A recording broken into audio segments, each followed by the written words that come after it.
Project Veritas has struck again. They've had some teasers here for a couple of days. They released a trailer, if you will, yesterday. And today, we have Bernie Sanders campaign organizers saying all sorts of things that the Bernie camp is, well, they're embarrassed about, doing everything they can to, close things down and kind of distance themselves from this Kyle Jurek guy. And he's a field organizer with the Bernie Sanders campaign, got caught on tape saying some pretty interesting things. Now, in the midst of all of this, there is a fight between Bernie Sanders and Elizabeth Warren. So Bernie Sanders has been accused of saying that a woman couldn't become president. Now, the reason that this is so funny is that if you go back to the 1980s, we have clips of Bernie Sanders saying that a woman could be president. So we know that he's at least for a couple of decades now believed that a woman could be president of the United States. Now he is being accused of saying that Elizabeth Warren can't win this thing because a woman can't win, which we know isn't true. We know that a woman could absolutely win. Just has to be the right woman. Now, I don't think that woman is Elizabeth Warren. Now, Elizabeth Warren's people, of course, are accusing Bernie Sanders of being a sexist. So who do we believe? Do we believe Bernie Sanders that he's a sexist, or do we believe that Elizabeth Warren is a liar? Well, I've got a whole lot of evidence of Elizabeth Warren being a liar. I've also got a lot of evidence of her frivolously and falsely accusing people of sexism. So I'm going to believe Bernie on that one. Now, with that said, I know who Bernie's supporters are, okay? And Bernie's supporters tend to be the Antifa types. Bernie supporters were, at least in some instances during the Republican primaries, responsible for some of the violence that we saw at Republican events. But we also know that Bernie supporters were blamed and set up for some of that violence by Hillary Clinton's supporters who were using the Creamer Group, okay? They were the ones that were going there and starting this violence. And then the media was, of course, saying, oh, violence erupts at another Republican event or Republican rally. They were all started by Democrats. So now, the Bernie Sanders campaign organizer says bleeping cities burn if Trump gets reelected, according to the Project Veritas video. I'll go to the Daily Caller first. An organizer for the presidential campaign of independent Vermont Senator Bernie Sanders appeared to say that cities will burn if President Donald Trump gets reelected in a video that was released Tuesday by activist James O'Keefe of Project Veritas. The organizer, identified in the video as Kyle Jurek, also compared Trump's America to Nazi Germany, which is laughable, but I digress, and suggested that supporters of the president might need to be sent to re-education camps. So if Trump gets reelected, what? The person off screen asks Jurek in the video. I can't play you the video. I don't have a fully censored version of it just yet, okay? Bleeping cities will burn, Jurek responded. Do you even think that some of these, MAGA people could be re-educated? Now, here's the thing. Nobody who is pro-freedom uses the word re-education in any positive context. Nobody. So anytime you are proposing to re-educate somebody, you are the tyrant. Period. There is no place where a freedom-supporting, freedom-loving individual uses that terminology. It is only used in a negative if you are pro-freedom, okay? So he goes on to basically say, Nazi Germany, there used to be a bunch of Nazis there after the war, and they had to spend billions of dollars re-educating their people, yada, yada, yada. Jurek also seemed to allege that Sanders' proposal to make all public colleges tuition-free could be used in part to re-educate the portions of the populace. And again, can't do that, but I digress. We're probably going to have to do the same bleeping thing here, Jurek said. This is kind of what Bernie's whole bleeping, hey, free education. Okay, so what he's basically saying here, he's saying, obviously, America's Nazi Germany under Trump, which, throw away, whatever, that's what leftists believe. Then you have, because that's what you believe when you've never experienced oppression, okay? That's we talked about this yesterday. If you look at people who are actually facing oppression, Hong Kong, Iran, what are they doing? They're holding up our flag in reverence. They're refusing to desecrate our flag. The people who have never experienced actual oppression, those are the people who easily will burn our flag, throw it on the ground, that sort of stuff. So they've had a comfortable lifestyle. They don't know what it's like to live a truly difficult lifestyle. Anytime what is it? Like the poorest American, I think, is 8 times wealthier than the average person in a socialist country. Think about that. And you assume it's, even that that's not 100% accurate, it's real close. According to the research anyway, the lower echelon of American society is still 8 times wealthier than the average person in a socialist country. Think about that just for a second, okay? And I always have to remind people of what actually was the cause of the collapse of the Soviet Union. So there's a couple of stories. One, there was a Russian who defected, and they actually thought that we were messing with him when we took him to a grocery store. He thought that it was a show.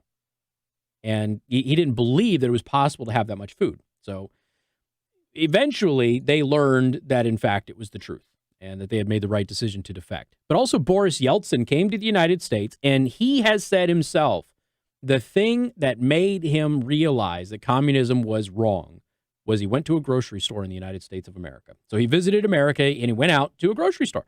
He wanted to go see a grocery store. So they stopped at a random grocery store. They went to a grocery store, and he looked around, and he could not believe the amount of food that we had. And that's how he knew communism was not the right way to go. That was the last push that he needed to do what he did in the whole collapse of the Soviet Union.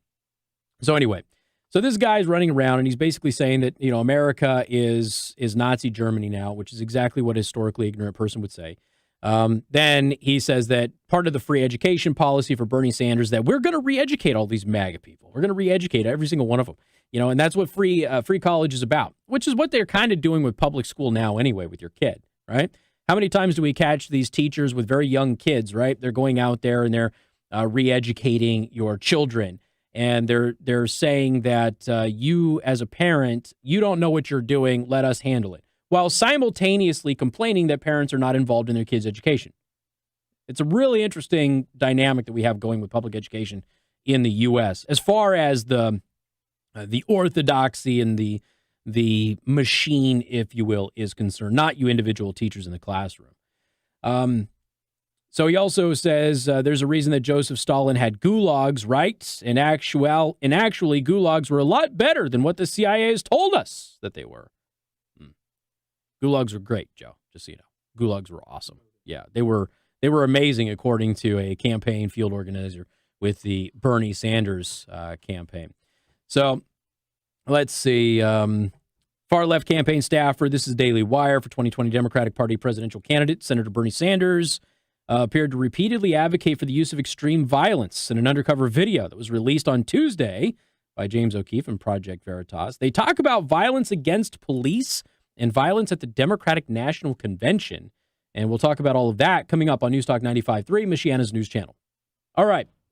So we're talking about Project Veritas, the latest release. They're going to have more coming out.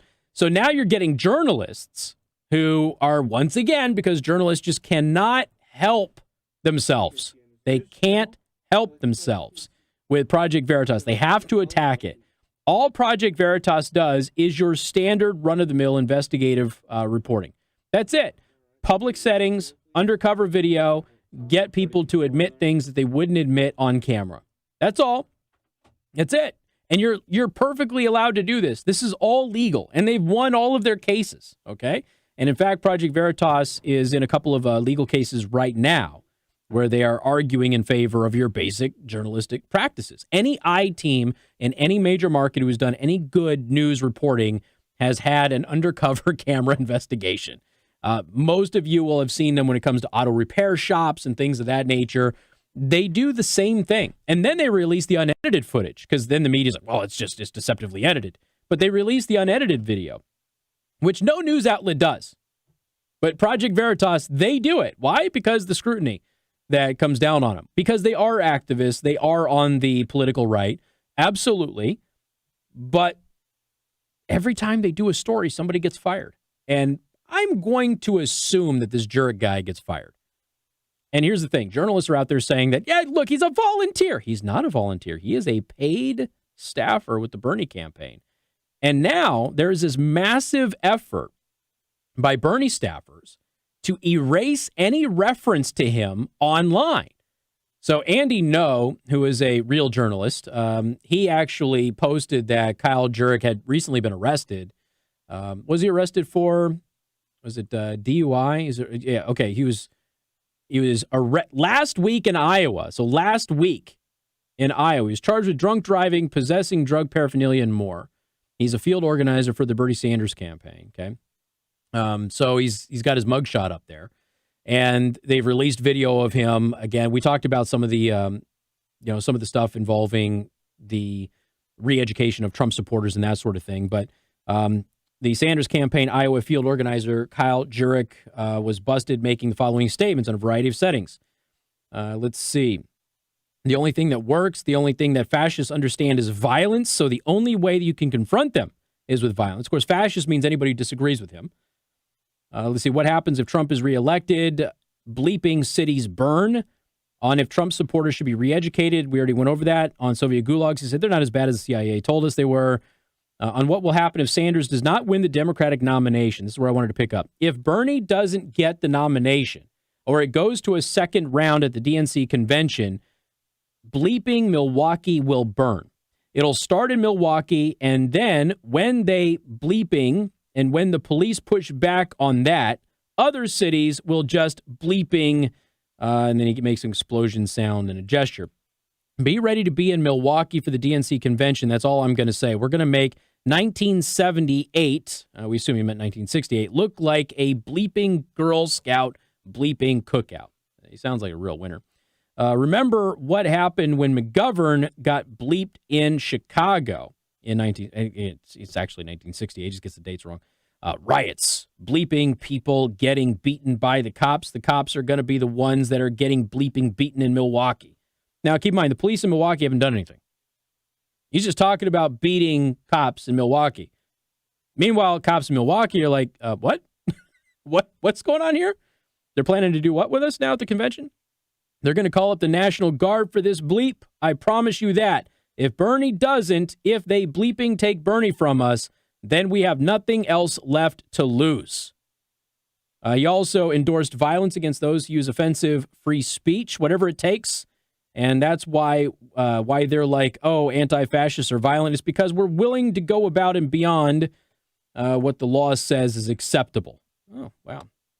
So, again, there's more of this. I encourage you to watch the video, all right? Now, there's a couple little snippets. You know what? I'm going to play this. Yeah, I got time. I'm going to play this little snippet. Did I save it or did I not save it? Man, I suck. All right, here we go. All right, ready? Go ahead and play it. Be ready to be in Milwaukee for the DNC convention.